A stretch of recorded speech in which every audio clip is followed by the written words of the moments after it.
When Alexander the Great died, the world he built began to fall apart. His empire, once stretching from Greece to India, was too vast for any one man to control. His generals divided it like scavengers, carving new kingdoms from his dream. Egypt fell to the Ptolemies, Asia to the Seleucids, and Macedonia, Alexander's homeland, tried to hold the fractured heart of Greece together. But time had changed the world. The phalanx that had once crushed Persia now stood against a new kind of enemy, one born from the west, disciplined, silent, and rising faster than anyone had imagined. That enemy was Rome. To the Greeks, Rome was a strange power. They spoke no refined language, built no marble temples, and claimed no descent from gods. But they were relentless, organized, practical, and hungry for control. What Greece saw as culture, Rome saw as opportunity. And when opportunity met fear, war was inevitable. The first sparks came quietly. Macedonian ambassadors began forging alliances across the Aegean, whispering of Greek unity under their crown. To them, Rome was a barbarian republic, far away and not worth fearing. But in Rome's Senate, every whisper from the east sounded like a challenge. Macedonia's king, Philip V, was young, ambitious, and proud. He saw himself as the heir of Alexander's legacy, destined to bring Greece back under one banner. But ambition, like empire, has a cost. When Philip expanded too far, too fast, he found Rome's shadow waiting for him. The First Macedonian War began not with a great battle, but with a statement, Rome's declaration that no king would decide the fate of Greece. At first, the war was small, fought across the seas and mountain passes, with neither side gaining much ground. But what mattered wasn't territory, it was perception. The Greeks watched carefully. To many, Rome was still a mystery, powerful, yes, but far away. To others, it was a chance. The city-states that once feared Macedon began to see Rome as a shield against old tyrannies. As Rome and Macedonia circled each other, the difference between them became clear. Philip fought for honor, for the memory of Alexander. Rome fought for control, steady, methodical, unstoppable. When peace was signed years later, nothing had truly been settled. Macedonia survived, but wounded. Rome withdrew, but not forgotten. Both sides knew the next war would decide everything. In the marble halls of Pella, Philip swore his kingdom would never kneel to foreigners. In the stone walls of the Senate, Roman generals vowed the same, that no king would ever threaten Rome's order again. The stage was set. The heirs of Alexander's glory were about to meet the builders of a new empire. The peace after the First Macedonian War was nothing more than a pause, a moment of breath between storms. King Philip V of Macedonia still ruled from the palace at Pella, surrounded by marble, bronze, and pride. He was the son of warriors, the heir to Alexander's world, and in his mind, Greece still belonged to Macedonia. The Romans might have forced a treaty, but Philip had no intention of being a servant to the West. Rome, however, had already learned what kind of man he was. To them, Philip was not a noble king. He was a threat, and threats were never ignored. Philip began rebuilding his army, training it in the same proud tradition that had once conquered Persia. Rows of men in shining armor held the sarissa, the long Macedonian spear, the same weapon that made Alexander invincible. His armies still moved in tight phalanxes, their walls of pikes glittering like silver in the sun. He believed that no force on earth could break that line. But the world had changed. The Roman legion fought differently, flexible, organized, and brutal. Their formation wasn't built on unity, but on adaptability. Each century of soldiers could move independently, outflank an enemy, and strike at its weakness. Against the rigid phalanx, Rome's new method was evolution itself. Still, Philip refused to see it. To him, Rome was an arrogant newcomer, a people without lineage, without philosophy, without gods worth mentioning. He looked west and saw only soldiers. Rome looked east and saw opportunity. When war returned, it was fiercer than before. This time, Rome came prepared, not as a republic defending allies, but as a power seeking dominance. The Second Macedonian War began in 200 BC, and with it, the slow death of Greece's freedom. At first, the Macedonian phalanx held strong. On the open plains, their long spears crushed any direct attack. Roman columns broke on their walls like waves on stone. But the Romans were patient. They learned with every defeat, adapted with every failure. And then, a new commander arrived, Titus Quinctius Flamininus, a man young in age but old in ambition. To him, war was not just about victory, it was about image. He promised the Greeks freedom, not conquest. His words spread like wildfire through Athens, Sparta, and Corinth. For the first time, Greek hearts began to turn toward Rome. Philip suddenly found himself alone. The city-states that once feared his armies now opened their gates to the Romans. The dream of Macedonian unity that had burned since Alexander's death began to flicker. Flamininus met Philip's army on the hills of Cynoscephalae, the dogs' heads. There, in the mist and dust of Thessaly, the world changed. The Macedonian phalanx advanced, its spears bristling like a forest of iron. But uneven ground broke their perfect line. Roman soldiers, moving in smaller groups, slipped through the gaps. The phalanx could not turn, could not bend, could not adapt. Within hours, the wall that had once conquered empires shattered under the Roman advance. As the sun set over the field, the age of the phalanx was over. Flamininus declared Greece free, and the Greeks cheered as if salvation had come. But freedom under Rome was not freedom at all. The eagle had entered Greece, and it would never leave. The victory at Cynoscephalae sent shockwaves across the ancient world. For the first time in history, the mighty Macedonian phalanx, the weapon that had conquered Asia, had been broken. The image of invincibility that once surrounded Alexander's heirs vanished in a single afternoon. On the battlefield, bodies lay scattered across the hills. Their long spears snapped like reeds. Philip V watched from a distance as his army dissolved, his dream of restoring Macedon's glory burning to ash in the sunlight. Titus Quinctius Flamininus, Rome's young commander, rode through the field of victory. Unlike most Roman generals, he did not speak of conquest. He spoke of freedom. In the name of Rome, he declared, "The Greeks are free, governed by their own laws, owing nothing to kings or conquerors." The words echoed from Delphi to Athens. For a people who had lived under monarchs for generations, it sounded like a miracle.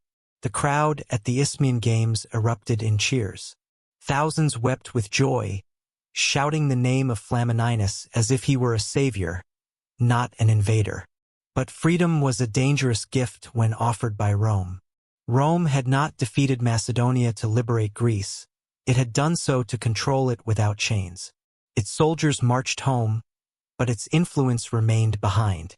Roman envoys filled Greek councils, Roman gold funded factions, and Roman promises divided allies.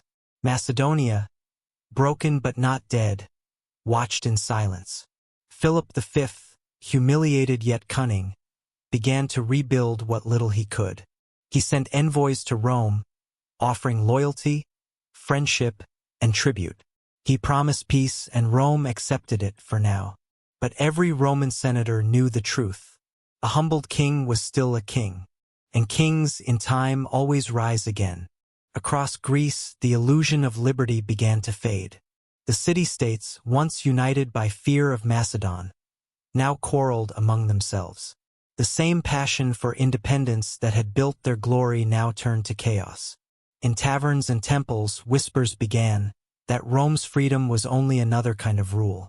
The eagle of Rome had spread its wings, casting a long shadow over the marble columns of Hellas. For now, Greece celebrated. But beneath the hymns and festivals, the chains were already being forged. And in the north, Deep within Macedonia's cold mountains, a new king was waiting, Perseus, the last son of Alexander's line. He had watched his father's defeat and sworn one oath, that Rome would never rule Macedonia without blood. In the cold stone halls of Pella, a new king wore the Macedonian crown. Perseus, son of Philip V, had grown up in the shadow of defeat. He remembered his father's bitterness, the humiliation of Cynoscephalae, and the cheers of Greeks calling Romans their liberators. Perseus swore that his reign would not end in submission.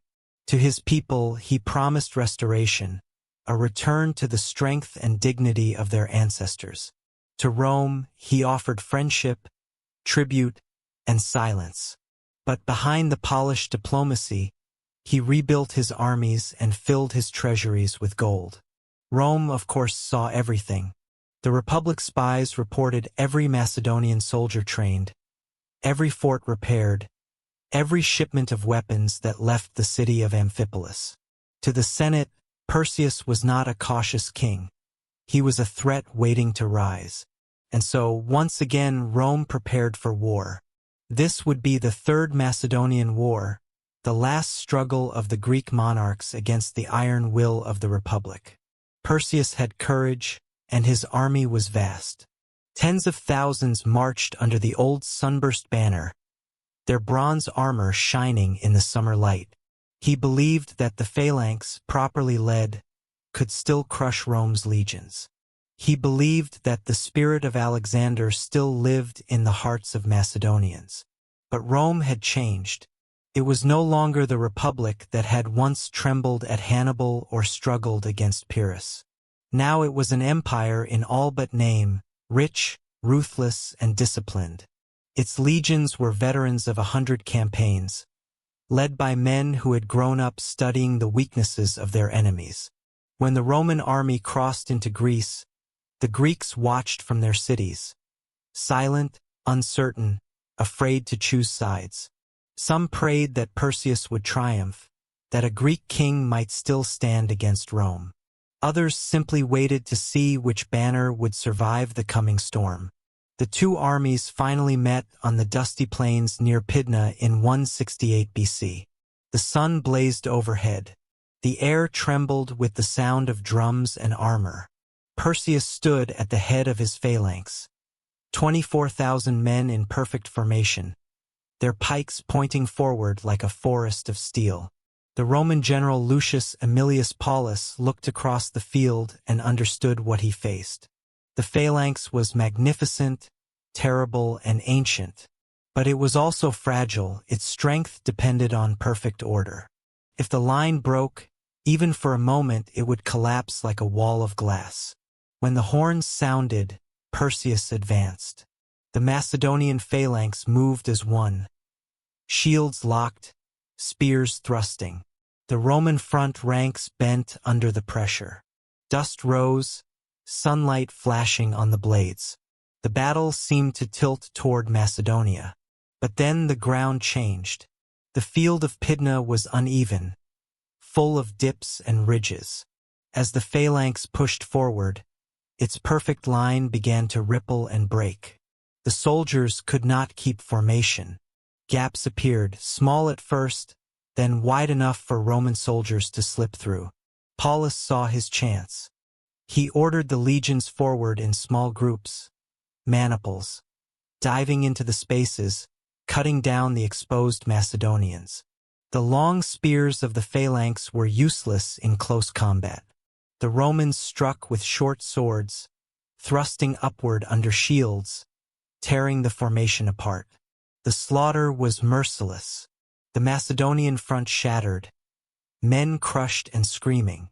Perseus watched in disbelief as the proud phalanx that had ruled the world for centuries fell apart before his eyes. He tried to rally his cavalry, but panic spread faster than orders. When the sun set over Pydna, 40,000 Macedonians lay dead. The royal banner of the Antigonid dynasty, the last heirs of Alexander's blood, was trampled into the dust. Perseus fled into the mountains, hunted by Roman scouts. Days later, he surrendered, not as a king, but as a prisoner. In Rome, he was paraded through the streets in chains, the symbol of a world that had finally ended. The Macedonian kingdom was abolished. Its lands were divided, its cities disarmed, its treasures carried to Rome. And in that moment, as the people of Rome cheered, the Greek world, once the light of civilization, bowed before the new master of the earth. When Perseus was led in chains through the streets of Rome, the crowd roared as if a god had fallen. Trumpets blared, banners waved, and gold coins rained from balconies. For the Romans, this was not just a victory, it was a message.